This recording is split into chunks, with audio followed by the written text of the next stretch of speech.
तो गाइस कैसे हैं आप सब लोग। स्वर्ड्स एंड स्कार्स के एपिसोड 67 के साथ हाजिर हो। तो लास्ट एपिसोड के एंड पे हमने देखा था कि हमारा सांगू जो होता है वो वहां पर से सीधा मावेंग पैलेस की तरफ निकल पड़ता है। हालांकि उसकी बॉडी के ऊपर बीमारी जो है पूरी तरह से फैलती जा रही है, लेकिन इसके बावजूद मावेंग पैलेस की तरफ चलता जा रहा होता है। तो लेकिन क्योंकि उसे डायरेक्शंस के बारे में कुछ भी पता नहीं होता, तो एक जगह के ऊपर वो रुकता और कहता है कि पता नहीं मैं सही साइड के ऊपर जा भी रहा हूँ या नहीं, और वहीं पर उसे एक लड़का काम करते हुए दिखाई देता है। तो ये वही मूची होता है। तो मूची वहां पर जब काम कर रहा था तो उसकी तरफ आगे बढ़ता है। तो मूची भी उसकी तरफ देखता है और कहता है कि ब्रदर तुम तो बहुत ज्यादा अगली दिखते हो, आज तुम्हारे साथ हुआ क्या है। तो इसी के साथ ही उससे पूछता है क्या तुम बीमार हो। हमारा सांगू जो होता है वो जल्दी से अपनी हुडी सर के ऊपर पहन लेता है, और इसी के साथ साइड के ऊपर से सांगू की मदर भी निकल कर आ जाती है और मूची से कहती है कि मूची जल्दी से आ जाओ, तुम्हारा खाने खाने का वक्त हो गया है। तो हमारा सांगू जो होता है उसका नाम सुनने के बाद हैरान होता है, फिर साथ ही वो वहां पर उन दोनों को देख रहा होता है। दोनों माँ बेटा वहां पर कितने ज्यादा खुश होते हैं। तो मूची भागता हुआ अपनी मदर के पास चला जाता है, जबकि माँ सांगू जो होता है वो शक्ल से यहाँ पर भूखा और बीमार लग रहा होता है। तो मदर उसकी तरफ देखती है और इसी के साथ ही मूची कहता है मदर मुझे लगता है कि ये लड़का कुछ ज्यादा बीमार है, जरा इसकी हालत तो देखो,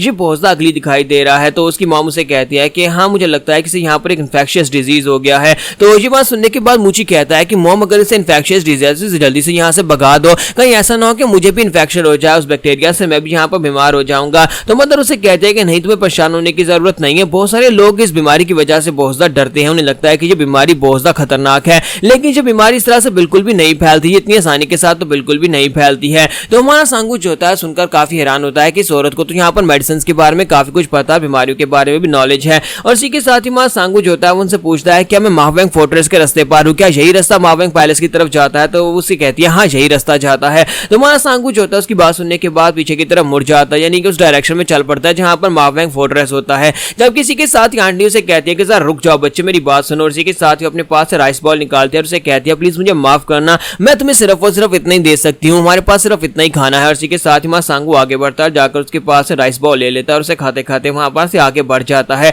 और जैसे वो उस राइस बॉल को खा रहा था अपनी मदर को याद करके रोना शुरू कर देता है। हालांकि उसकी मदर उसके सामने खड़ी है, लेकिन वो अपनी मदर को पहचान नहीं रहा। और उसी के साथ ही नेक्स्ट सीन जो होता है हमें ग्रैंडपा का दिखाया जाता है कि माँ बाप तो काफी ज्यादा एक्साइटेड एनर्जेटिक होता है, वो भागते हुए आगे बढ़ जाता है, लेकिन फिर से पीछे आना पड़ता है क्योंकि ग्रैंडपा स्लो स्लो चल रहे होते हैं। तो वो उसे कहता है कि क्या आप थोड़ा सा तेज नहीं चल सकते। तो मास्टर से कहते हैं कि मैं यहाँ पर तेज कैसे चलूं, इतनी तो बर्फ पड़ी हुई है, मेरे पाँव यहाँ पर बर्फ में दंस रहे हैं। तो माँ बाप कहता है कि आपको यहाँ पर चलने की जरूरत ही क्या है जबकि आप बड़ी आसानी से हवा में उड़ सकते हैं। तो मास्टर से कहता है कि तुम्हें क्या लगता है कि मैं यहाँ पर इस तरह से चलना शुरू कर दूं या फिर उड़ना शुरू कर दूं, मैं अपनी एनर्जी यहाँ पर पहले वेस्ट कर दूं। तो माँ बाप जो होता है वो काफी ज्यादा गुस्से में होता है और कहता है कि पता नहीं तुम किस किस्म के आदमी हो, तुम यहाँ पर अपने पोते को बचाने के लिए थोड़ा तेज नहीं चल सकते क्या। और इसी के साथ ही मास्टर जो होता है वो उसे कहता है कि रुको, मुझे लगता है कोई यहाँ पर हमारी तरफ आगे बढ़ा है, ये मुझे लगता है कि ये हमारी बहू नहीं है जो बड़ी तेजी के साथ यहाँ पर आगे की तरफ बढ़ रही है। और इसी के साथ ही माँ बाप भी सामने की तरफ देखते हैं और कहते हैं कि हाँ लगता तो यहाँ पर है कि कोई लड़की हमारी तरफ आगे बढ़ रही है। और जैसे वो उनके पास गुजरने लगती है तो माँ बाप चलाकर उसे कहता है कि यंग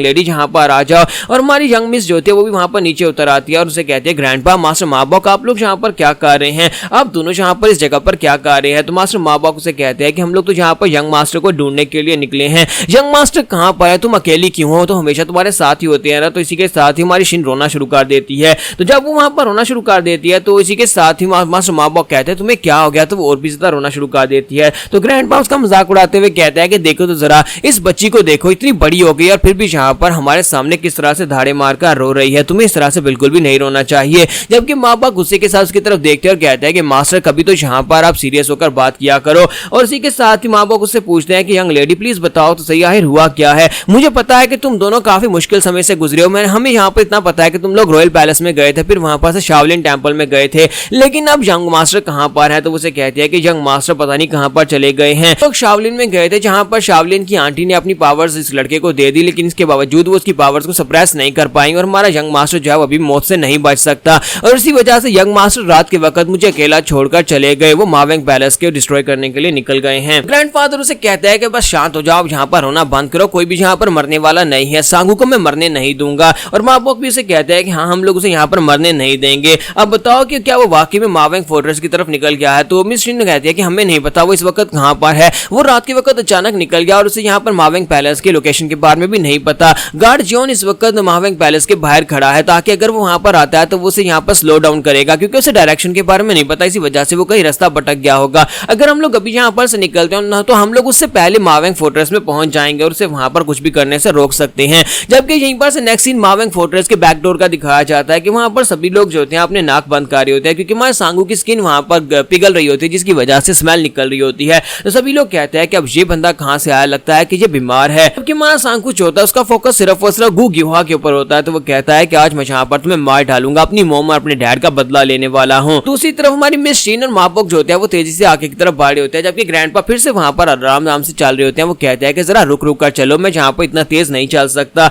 और हमारी मिस शीन कहते हैं कि ग्रैंडफादर आपको यहाँ पर तेज चलना होगा। तो ग्रैंडफादर उसे कहते हैं कि मैं यहाँ पर तेज कैसे चलूं, मैं बुढ़ा हो चुका हूं, मैं और ज्यादा तेज नहीं चल सकता। और इसी के साथ शीन कहते हैं तो फिर हमें यहाँ पर से अकेले ही जाना होगा। जबकि इसी के साथ ही ग्रैंडपा उनसे कहते हैं कि लगता है कि फिर से कोई यहाँ पर इस तरफ आगे बढ़ रहा है, अब ये बंदा कौन है। और ग्रैंडपा कहते हैं कि मुझे लगता है कि ये बंदा, इसकी बॉडी बिल्ड काफी ज्यादा अच्छी है और ये भी बड़ी तेजी के साथ ही आगे बढ़ रहा है। तो मास्टर मापॉक और शीन भी यहाँ पर सामने की तरफ देखना स्टार्ट करते हैं। तो वो हमारा रेड गॉब्लिन होता है। तो रेड गॉब्लिन बड़ी तेजी के साथ भागता हुआ आगे की तरफ बढ़ रहा था। तो इसी के साथ शीन चलाकर उसे कहती है कि मास्टर यंग वाह, तुम कहां पर जा रहे हो। तो वहीं पर ब्रेक लगातार कहता है कि यंग लेडी तुम यहाँ पर क्या कर रही हो। और साथ ही वो दोनों मास्टर्स को भी देखता है और काफी हैरान होता है। फिर साथ ही कहता है कि यार तुम सभी लोग यहाँ पर क्या कर रहे हो, मुई कहां पर है, यानी मुई डोंगपेंग यानी कि हमारा यंग मास्टर सांगू कहां पर है। तो शीन कहते हैं कि लगता है कि तुम भी यहाँ पर उसी को ढूंढ रहे हो, हमारे पास से वो कहीं पर चला गया है, यानी कि वो अचानक से हमें छोड़कर चला गया और हमें लगता है कि मावेंग पैलेस की तरफ ही गया होगा। जबकि इसी के साथ वो उनको बताता है कि वो मेरे साथ था, कुछ दिन तक वो मेरे साथ रहा और उसके बाद वो ग्रीन आइलैंड के ऊपर गया जहां पर से वो मेरी बहन की बॉडी को लेकर आया था और मेरी बहन से उसने मुझे मिलवाया और उसके बाद उसे वहां पर लेप्रोसी की बीमारी भी लग गई है। सुनते ही शीन कहती है क्या अब वो ग्रीन आइलैंड के ऊपर भी चला गया और ग्रीन आइलैंड के ऊपर से उसे बीमारी लग गई है, लेकिन अब वो कहां पर है।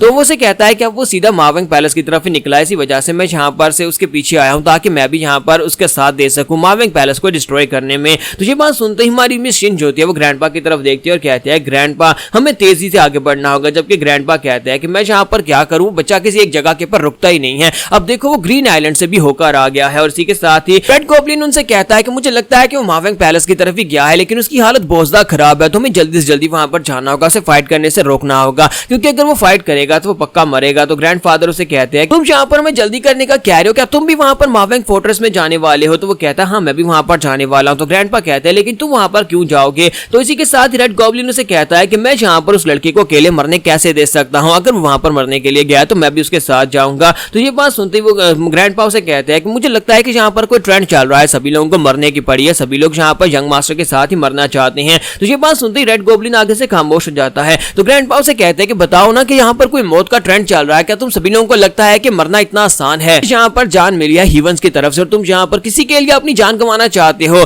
जबकि हमारा रेड गॉब्लिन जो होता है उनकी बात को कंप्लीटली इग्नोर करते हुए कहता है कि मैं यहाँ पर मावेंग पैलेस में जाकर यंग मास्टर का साथ दूंगा, चाहे कुछ भी हो जाए। उसने मेरे पर एक बहुत बड़ा एहसान किया और मुझे उस एहसान का बदला चुकाना है। और इसी के साथ शीन कहती है कि चलो फिर हम लोग यहाँ पर से चलते हैं, ग्रैंडफादर को आहिस्ता आहिस्ता ही आने दो, लेकिन हमें वहां पर जल्दी से जल्दी पहुंचना होगा। मुझे नहीं लगता कि डेथ रीपर वहां पर अकेले उसको रोक पाएंगे, यंग मास्टर का बेसर्क हो जाता है, तो फिर उन्हें रोकने के लिए हमारा वहां पर होना जरूरी है। इसके साथ मिस शीन और रेड गॉब्लिन जो होते हैं वो दोनों वहां पर से पहले निकल जाते हैं। जबकि माँ बाप जो होते हैं वो ग्रैंडफादर की तरफ देखते हैं और ग्रैंडफादर कहता है कि मैं तो तेज नहीं चल सकता। और इसी के साथ ही माँ बाप भी बड़ी तेजी के साथ वहां पर से निकल जाता है। जबकि ग्रैंडफादर कहता है कि ये कमीने देखो मुझे यहाँ पर बुड्ढे को अकेला इस जंगल में छोड़कर चले गए। यहाँ पर हमारी एपिसोड 67 का एंड करेंगे। नेक्स्ट एपिसोड में हम लोग फोर्ट्रेस में तबाही मचाएंगे।